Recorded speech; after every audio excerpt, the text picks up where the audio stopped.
You know, every single machine, from a little pump in your basement to a massive power plant turbine, is constantly telling a story.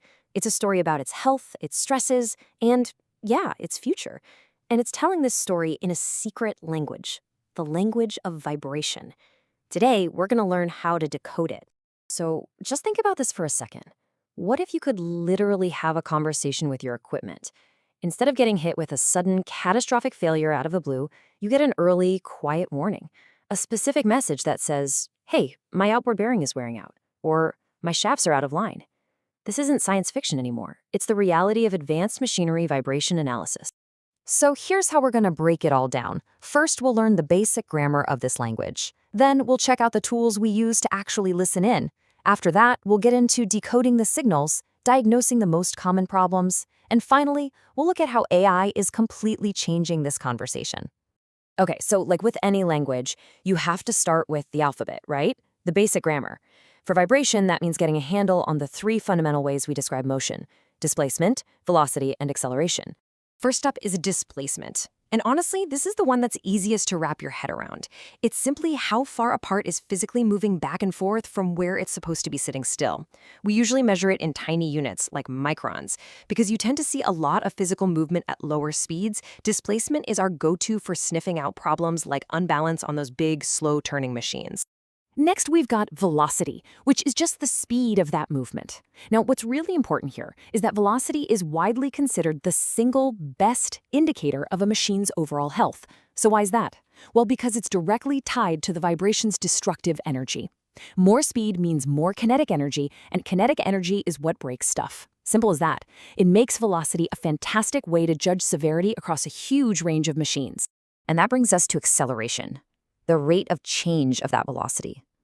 So if velocity is the speed, acceleration is the sudden jolt or impact. You can think of it as our magnifying glass for high-frequency stuff. It's incredibly sensitive to those tiny, repetitive ticks and pings you get from early-stage bearing wear or a chipped gear tooth. Things that are basically whispers, totally invisible if you're only looking at displacement and velocity.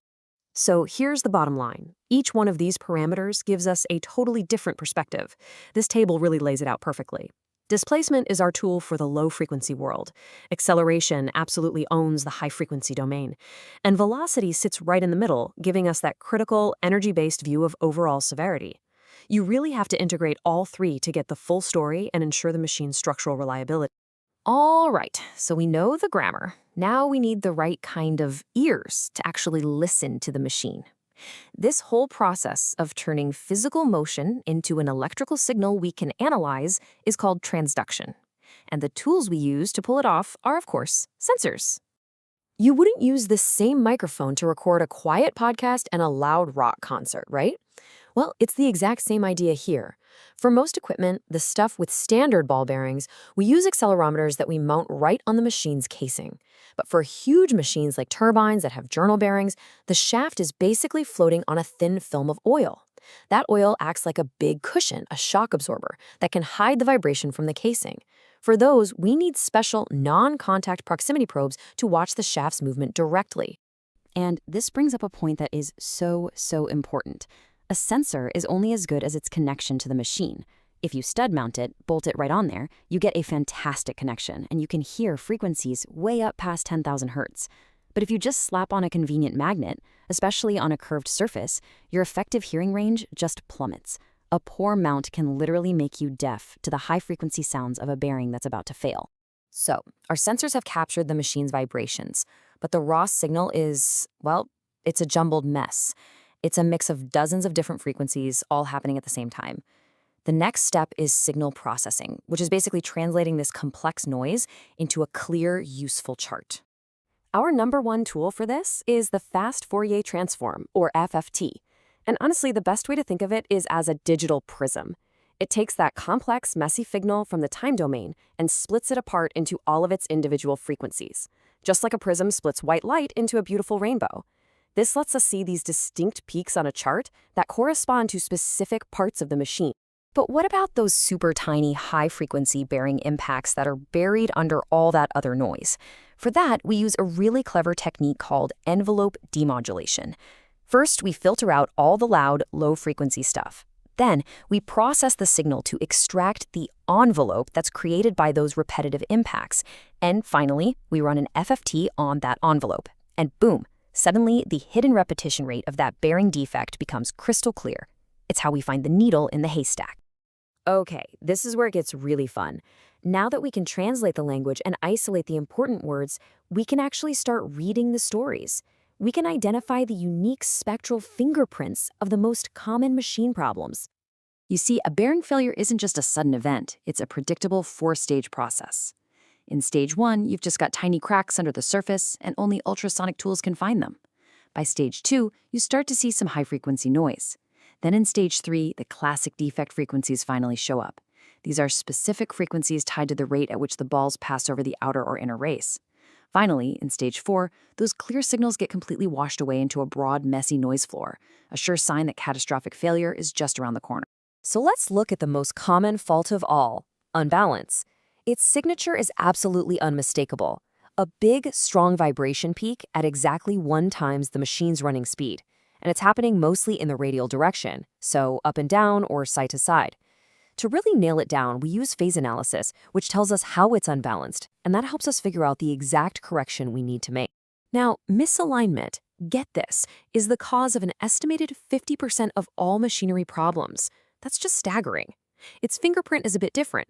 It shows up with peaks at 2 and sometimes even 3 times the turning speed. The real telltale sign, though, is a 180-degree phase shift right across the coupling. That's the dead giveaway. Fixing it isn't just about preventing breakdowns either. Proper alignment saves a ton of energy. This summary table here is an incredibly powerful takeaway. It's basically the cheat sheet. It brings all these diagnostic signatures together. For each common fault, unbalance, misalignment, looseness, it clearly spells out what frequencies to look for, the direction the vibration will be strongest, and the key phase characteristics. It's pretty much the field guide for translating machine language. So far, we've been talking about how we, as humans, can listen to and diagnose machines. But technology is moving so fast, and it's changing the scale and sophistication of this whole conversation. We're moving towards a future where our machines are always listening. Think about the old-school way. A technician walks around once a month and takes readings. The problem? You have massive gaps in your data. Anything could happen in those 30 days. Now, compare that to continuous monitoring with wireless sensors. It's a game changer. We get a 24/7, real-time stream of consciousness from the machine, which means we catch every single event the moment it happens. And who's going to analyze that constant flood of data? This is where artificial intelligence comes in. AI models can be trained to recognize the fingerprints of all these different faults, even spotting subtle patterns a human might miss. But, and this is a really big but, for this to work, we need something called explainable AI. It keeps the AI from being a mysterious black box. It actually shows engineers the reasoning behind a diagnosis, which is absolutely crucial for building the trust we need to act on its advice. So this brings us to one last big question. We're moving from just predictive maintenance to what's called prescriptive maintenance. That's where an AI doesn't just warn you about a failure, it actually recommends the specific actions to fix it. The machine won't just tell us it's sick, it will write its own prescription. So the question is, are we ready to have that level of conversation with our machines?